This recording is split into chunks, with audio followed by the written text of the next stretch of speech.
अभी जस्ट पहुंची हूँ घर, बताती हूँ। एक सेकंड रुको।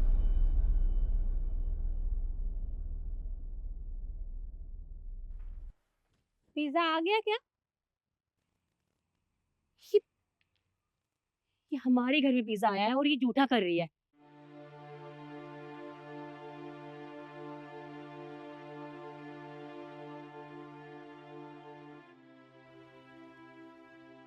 पेमेंट मैंने ऑनलाइन कर दी थी। ऑर्गेनो और सॉस का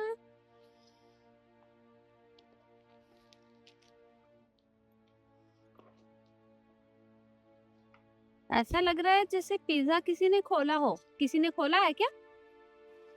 नहीं मेम साहब, वो क्या है ना, गर्मी बहुत है तो टेप ना अपने आप निकल गई होगी। अभी तक तुम इशारों में बात कर रही थी, अब अचानक से बोलने कैसे लग गई?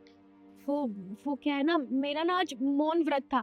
वो 12 बजे खुलना था तो 12 बज गए ना, इसीलिए मैं बोलने लग गई। मौन व्रत? मौन व्रत आज की डेट में कौन करता है भला? मैं करती हूँ। चलो, मुझे क्या मतलब, कोई भी करे। जाओ तुम। माँ, कहाँ जा रही हो? अरे पिज्जा भी गरम है, गरम गरम खा लेते हैं। रुको, एक बार चेक तो कर लो कि पिज्जा पूरा है भी कि नहीं। अरे फिर अंदर खोल लेंगे ना, यहाँ बाहर ही क्यों खोलना है? चल अंदर। नहीं वाह, आप यहीं चेक करो, आपको सब कुछ पता चल जाएगा। खोलो अभी। चल ठीक है, तू कह रही है तो खोल लेती हूँ।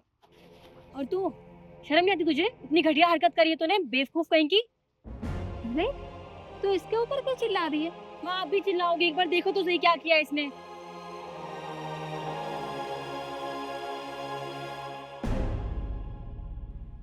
अब बताओ, मैं गलत चिल्ला रही थी इसके ऊपर? ये क्या, ये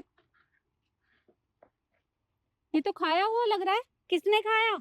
किसने क्या खाया माँ? इसने खाया है। और तुम्हें शर्म नहीं आती? हाँ, हमें झूठा पिज्जा दे रही थी। ऐसे काम करते हो तुम? काम करने नहीं आता है तुम लोगों को? ये क्या किया तुमने? अरे तुमने हमारा खाना झूठा कर दिया।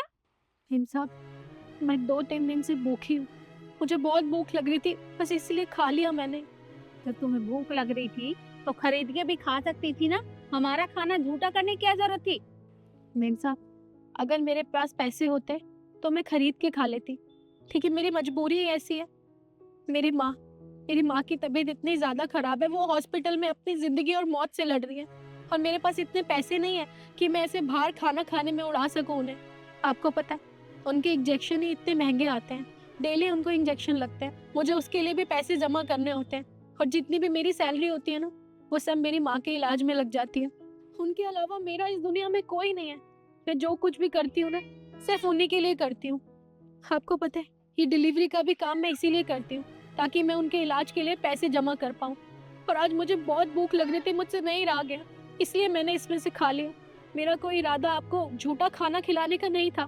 प्लीज हो सके तो मुझे माफ कर दीजिए। मैं मानती हूँ मुझसे बहुत बड़ी गलती हुई है, लेकिन आप मेरी कंप्लेन मत कीजिए।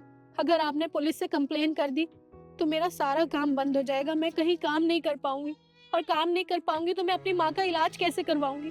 और अगर उन्हें कुछ हो गया तो मैं जिंदगी में कभी अपने आप को माफ नहीं कर पाऊंगी। प्लीज मुझे एक मौका दे दीजिए, मुझे मुझे प्लीज एक मौका दे दीजिए। अरे नहीं नहीं बेटा, तुम्हें माफी मांगने की जरूरत नहीं है। हमें नहीं पता था कि तुम्हारी माँ इतनी बीमार है, पर तुम खुद ही सोचो। अरे हम जैसे लोग तुम्हारे ऊपर विश्वास करके ये खाना मंगवाते हैं, और अगर तुम ऐसे खाना झूठा करोगी तो सब लोग तुमसे खाना मंगवाना बंद कर देंगे। फिर तुम खाओगे कमाओगे कहाँ से? कोई बात नहीं बेटा, तुम्हें माफी मांगने की जरूरत नहीं है। पर हाँ, आगे से ऐसे किसी का खाना झूठा मत करना। अब ये तुम रख लो, तुम खा लेना, हम अपने लिए दूसरा ऑर्डर कर लेंगे। मैं ये खा सकती हूँ? हाँ, ये लो, चल।